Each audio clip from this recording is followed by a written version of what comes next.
یہ دو چیزیں ہیں جو معاشرے کو سکون اور طمانینت دیتی ہیں. یعنی معاشرے میں دو طرح کے طبقے ہیں. ایک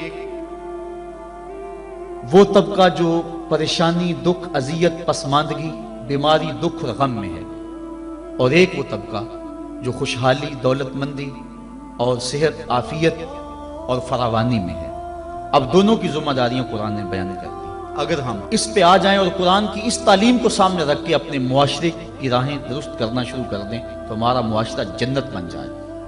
جو بیمار ہے، پریشان حال ہے، دکھی ہے، اس کو قرآن تاکید کرتا ہے تو صبر کر. اور جو خوشحال ہیں، دولت مند ہیں، صحت عافیت سے مالا مال ہیں، ان کو قرآن تاکید کرتا ہے تم رحم کھاؤ. اور اگر مصیبت زدہ صبر کی کوشش شروع کر دے، اور جس کے پاس دولتوں کی، عافیتوں کی، صحت کی فراوانی ہے، وہ دوسروں کے دکھ بانٹنا شروع کر دے، تو آپ بتائیں کہ معاشرے کے اندر کتنا حسن پیدا ہو جائے. لیکن ہم نے کبھی اس نظر سے دیکھا ہی نہیں. عید الفطر کے موقع پہ پچھلے سال اس پر مفصل گفتگو کی تھی. جو احباب وہاں موجود تھے انہیں یاد ہوگا کہ ہماری عید کیا ہوتی ہے. ایک طرف تو خوشیوں کے گہوارے ہیں اور دوسری طرف غم کے اندھیرے ہوتے ہیں اور ہم عید منا رہے ہوتے ہیں. ہماری عید جو ہے وہ غریبوں کو، پسماندہ لوگوں کو، پریشان، دکھی اور بیماروں کو، ان کو اپنی خوشیوں میں شامل کرنے کا نام حقیقی عید یہ ہے. اپنی خوشیوں کو خرید لینا اور اپنی خوشیوں کا متوالا ہو جانا یہ ایک مومن کا مزاج نہیں ہے. وہ دوسروں کو ساتھ لے کے چلتا ہے. عید کے دن کلیجہ پھٹتا ہے جب ایک طرف امیر کا بگڑا ہوا بچہ گولڈن سیب کا ایک کونا کاٹ کے دوسرا کتے کے آگے ڈال رہا ہوتا ہے، اور دوسری طرف بیوہ کا غریب بچہ چھابڑی لگا کے آلو چھولے بیچ رہا ہوتا ہے. بچوں کے جذبات تو ایک جیسے ہوتے ہیں، وہ ایک طرح سے سوچتے ہیں. ہر بچہ بچپن میں بادشاہ ہوتا ہے. اگر امیر کا بچہ کھیلنے کو چاند مانگتا ہے تو یہ آرزو غریب کے بچے کی بھی ہوتی ہے. یہ عید کے دن بھی تفریق ہم نہیں مٹا سکتے. میں نے کرن نامی اس عورت کی مثال دی تھی کہ جس نے اپنے مزدور باپ سے کانچ کی چوڑیاں مانگی اور وہ کانچ کی چوڑیاں بھی فراہم نہ کر سکا تو اس نے خودکشی کر لی. بچی کی عمر 7 سال تھی. کیا وہ معاشرے کے کندھوں کے اوپر بوجھ نہیں ہے؟ اگر ہمسایہ بھوکا سو جائے تو نماز قبول نہیں ہوتی. اور آقا کریم نے تو یہاں تک فرمایا اپنے گوشت کی خوشبو سے ہمسائے کو تکلیف نہ دو. یا تو تھوڑا سا پانی زیادہ ڈال لو اور شوربے کی ایک پیالی ہمسایوں کے گھر بھی بھیج دو. اور اگر ایسا نہیں کر سکتے تو ایسے وقت میں وہ گوشت پکاؤ کہ ہمسائے کے بچے اگر مچل پڑے اور انہوں نے ضد کر لی اور غریب باپ ان کی ضد کو پورا نہ کر سکا تو ان کے دکھوں کا مداوع کس کے پاس ہے؟ یہ شریعت کا مزاج ہے. عید کے دن، عید کی رات جو موانست کی رات ہے، جو محبتوں کی رات ہے، دکھ لوگوں کے بانٹنے کی رات ہے، وہاں بے چراغ گھروں کا رخ کرو. اور جن کے گھروں کے اندر سکون اور طمانینت نام کی کوئی چیز نہیں ہے، جن کے گھر کے اندر خوشی نام کی کسی چیز کا بسیرا نہیں ہے، عید کے دن وہ دکھی گھر ڈھونڈو اور محبتیں جا کے ان گھروں میں تقسیم کرو. اور عید کی خوشیوں میں اگر ان کو شامل کر لیتے ہو تو یہ قرآن کا مزاج ہے. وَتَوَاصَوْا بِالصَّبْرِ وَتَوَاصَوْا بِالْمَرْحَمَةِ. ایک طبقہ جو ہے وہ بھی واویلا نہ کرے، دکھ آ جائے تو دکھ کو برداشت کرے. اللہ دکھ پر صبر کرنے پر بھی اجر رکھا ہوا ہے. ایک خاتون حضور کی خدمت میں حاضر ہوئی، حضور مرگی کے دورے پڑتے ہیں تو میرے لیے دعا کرو کہ میں جب گرتی ہوں تو میرا سطر بھی کھل جاتا ہے. تو آقا کریم نے فرمایا اگر تو کہے تو میں دعا کر دوں اور اگر تو صبر کر تو تجھے اللہ جنت عطا فرمائے گا. اس نے عرض کی حضور مجھے جنت والا سودا قبول ہے، مجھے یہ مرگی کے دورے پڑتے رہیں لیکن صبر کروں گی جنت مجھے مل جائے. لیکن اتنا ہے کہ عورت ذات ہوں جب گرتی ہوں تو پردہ کھل جاتا ہے. یہ آرزو ہے کہ پردہ سطر نہ کھلے. فرمایا ہاں سطر نہیں کھلے گا لیکن مرگی کے دورے بدستور موجود رہیں گے. آقا کریم نے اس کو جنت کی بشارت دی. یہ تھے وہ لوگ جن کا اللہ پہ یقین تھا. جنت کے وعدے پہ اطمینان ہے اور جنت کے وعدے پر اپنی بیماری کو قبول کر رہے ہیں. ہم تھوڑا سا دکھ جھیلتے ہیں تو واویلا مچا دیتے ہیں. قرآن نے دونوں کو جو ہے وہ آئینہ دکھایا اور رستہ بتلایا کہ جو محروم طبقے ہیں، غریب طبقے ہیں، دکھی طبقے ہیں، وہ صبر کا دامن نہ چھوڑے، وہ اپنی غربت کو تماشا نہ بنائیں. اور دوسری طرف جن کو دولت کی فراوانی دی گئی ہے، جن کو صحت و عافیت دی گئی ہے، وہ اپنی عافیت قدوں میں بیٹھ کے عید کی خوشیاں نہ منائیں بلکہ وہ ان لوگوں تک پہنچے جو دکھی ہیں، جن کے گھروں کے چراغ بجھے ہوئے ہیں، جن کے گھر کے اندر روشنی نام کی چیز کوئی نہیں، جس کے گھر کے اندر سے ضیائیں اور خوشیاں روٹھ گئی ہیں، وہ ان کی خوشیاں ان کے گھر کی دہلیز تک پہنچانے کی کوشش کریں. عرش کا رب بڑا مہربان ہوگا، ان کے اوپر اپنی چھم چھم رحمتوں کا نزول فرمائے گا. آئیے ہم عید کے روز اس عزم کا اعادہ کر کے دکھی اور مصیبت زدہ اپنے غریب رشتہ داروں کو اور اپنے معاشرے میں، اپنی گلی اور اپنے محلے میں جو دکھی لوگ ہیں ان کی اعانت کے لیے میدان میں نکلیں۔ یقیناً یہ بہت بڑی نیکی ہے۔ میں حضرت سید عائشہ صدیقہ رضی اللہ تعالی عنہا کے حوالے سے وہ روایت عرض کیا کرتا ہوں۔ ایک دن محبوب خدا کا دریا رحمت جوش میں آ گیا، فرمایا عائشہ جو مانگنا ہے مانگ لو۔ عرض کی حضور اگر اجازت ہو تو میں اپنے باپ سے مشورہ کر لوں۔ کہا جاؤ کر لو۔ سیدنا صدیق اکبر کی خدمت میں حاضر ہوئی اور کہا حضور کا دریا رحمت جوش میں، اور آقا فرمایا عائشہ جو مانگنا ہے مانگ لو، مجھے بتایا جائے میں حضور سے کیا مانگوں، آپ انتخاب فرمائیں۔ حضرت ابو بکر صدیق رضی اللہ تعالیٰ عنہ نے فرمایا کہ حضور سے کہنا کہ معراج کی رات قربت خاص میں اللہ نے آپ سے جو خاص باتیں کی تھی ان میں سے ایک بات بتا دیں۔ یہ میری ڈیمانڈ ہے، یہی میری چاہت ہے، آج یہ میں آپ سے طلب کرنا چاہتی ہوں۔ حضرت ام المومنین حاضر ہوئی۔ اللہ اکبر۔ حضور نے پوچھا عائشہ مانگو جو مانگنا ہے۔ عرض کی حضور معراج کی رات جب قربت خاص میں آپ پہنچے تھے اور آپ کے مالک نے آپ سے راز و نیاز کی کچھ باتیں کی تھی، میری آرزو ہے ان راز کی باتوں میں سے ایک بات مجھ کو بتا دیں۔ حضور مسکرانے لگے اس بات پہ کہ ابو بکر صدیق کا انتخاب کیسا ہے، اور پھر اگر وہ راز کی بات بتا دوں پھر راز تو نہ رہا، لیکن چونکہ وعدہ کیا ہوا تھا، فرمایا عائشہ سنو، جب میں قرب خاص میں پہنچا تو میرے مالک نے مجھ سے جو خاص باتیں فرمائیں ان میں سے ایک بات یہ تھی، اے میرے محبوب اگر تیری امت میں سے کوئی شخص کسی ٹوٹے ہوئے دل کو جوڑ دے گا تو میرے اوپر لازم ہے کہ بغیر حساب کے جنت عطا فرما دو۔ تو حضرت عائشہ صدیقہ رضی اللہ تعالیٰ عنہ بہت خوش ہوئی۔ حضرت صدیق اکبر نے بتایا ہوا تھا کہ جو حضور کہیں وہ مجھے ضرور بتانا ہے۔ حاضر ہوئی اور آ کے کہا، آپ رونے لگے۔ کہا بات رونے والی تو نہیں ہے، بات تو خوش ہونے والی ہے۔ بسا اوقات کسی کا دل ہم جوڑ دیتے ہیں، کوئی کسی کو قرضہ دے دیا، دکھی کے کام آگے کسی بھوکے کو کھانا کھلا دیا، یہ تو کام بن گیا، جنت کے راستے آسان ہوئے۔ کہا میں اس کو دوسرے پہلو سے دیکھ رہا ہوں، تصویر کا دوسرا رخ دیکھ رہا ہوں، میں اس کو ذرا معکوس دیکھ رہا ہوں۔ اگر کوئی کسی کا ٹوٹا ہوا دل جوڑ دے تو بغیر حساب کے اللہ کے اوپر واجب ہے کہ وہ جنت میں بھیجے گا، تو اگر کوئی کسی کا دل توڑ بیٹھے تو ہم دیکھیں کہ ہم اپنے عمل سے، اپنے رویے سے کسی کا دل تو نہیں توڑتے۔ ہم عید کی نمائش اس انداز سے تو نہیں کرتے کہ غریب کو اس کا دکھ زیادہ لگنے لگ جاتا ہے۔ وہ کسی مفکر نے کہا تھا نا کہ آپ اپنی آسائش نہ چھوڑیں، نماز چھوڑ دیں تو غریبوں کے دکھ ختم ہو جائیں، لیکن ہم نے کبھی اس نقطہ نظر سے نہیں سوچا۔ آئیے ہم معاشرے کی اس اونچ نیچ کو ختم کرنے کے لیے عملی طور پہ کوشش کریں۔ یہ ایک اہم پیغام تھا، میں آپ تک پہنچانا چاہتا تھا۔ اس پیغام کو لے لیں، پلے باندھ لیں اور اس کو گلی گلی پہنچانے کی کوشش کریں اور معاشرے کے دکھ بانٹیں، یہی بہت بڑی نیکی ہے۔ اللہ مجھے آپ کو توفیق عمل عطا فرمائے کہ ہم اللہ کے بتائے ہوئے دین کے مطابق اور قرآن کے بتائے ہوئے راستے کے مطابق